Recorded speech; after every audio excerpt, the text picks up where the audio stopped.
So yo, what's up mga kadeds? Kung kayo may hanap buhay, kami man po may hanap patay, ang inyong kamatayan ay aming kabuhayan. Ayan, shoutout po kay Sir Glenn. So ayan po, madaling araw alis kami. So ayan po, mga lasing huyan si Sir Glenn ho, kasama ng aking kuya. So ayan po, maglilibing tayo ngayong araw sa Laurel, Batangas. So ayan, kasama ko ang aking baby loves.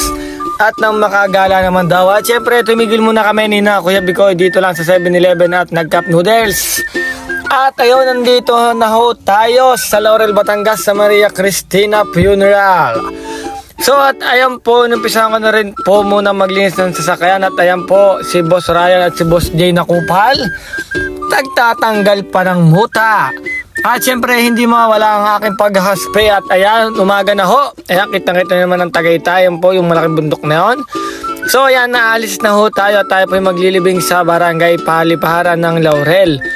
Ayun po si Boss Paul, ang ating si Boss Damulag. At ayun nga mga kadets, ang ating pong ililibing ngayong araw po ay pinsan po ni na Boss Paul. So siya po ay na-aksidente po sa motor at nakoma po ng 1 taon.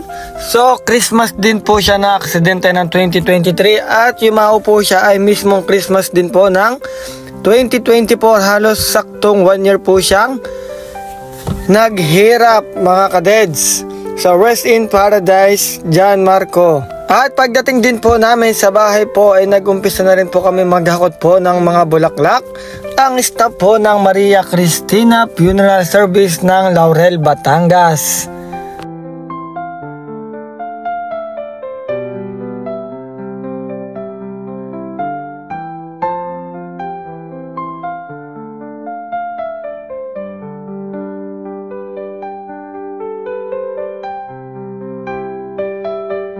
At makalipas po ang ilang minuto natin paghakot po ng mga gamit at bulaklak, si John Marco po ay nilabas na po natin sa kanyang tahanan upang dalhin po siya sa simbahan po ng Laurel, Batangas para bigyan po siya ng isang banal na misa. At ihahatid po natin siya sa kanyang huling hantungan sa public cemetery ng Laurel, Batangas.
At ayun nga po mga kadeds, makatapos pong bigyan ng isang banal na misa at pagbabasbas si John Marco, ihahatid na po natin siya sa kanyang huling hantungan sa public cemetery ng Laurel, Batangas.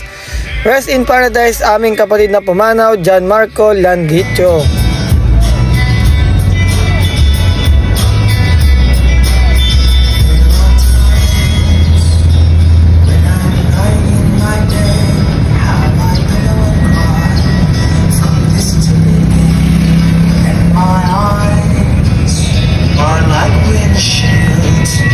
Rainy day on this rough town, sweating as I keep on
Muli po, taos puso po nakikiramay ang Maria Cristina Funeral Service sa Family Landicho at nagpapasalamat naman sa pagbibigay ng buong tiwala sa serbisyo ng Maria Cristina Funeral Service.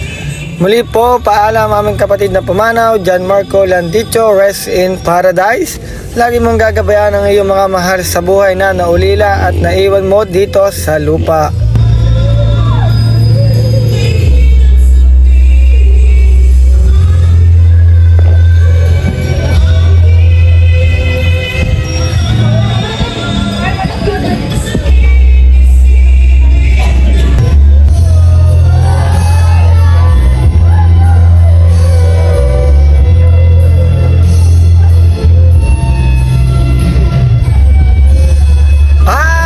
Nga po mga kadels, matapos po tayo maglibing kay John Marco, so babalik na ho tayo ng punerarya ng Maria Cristina.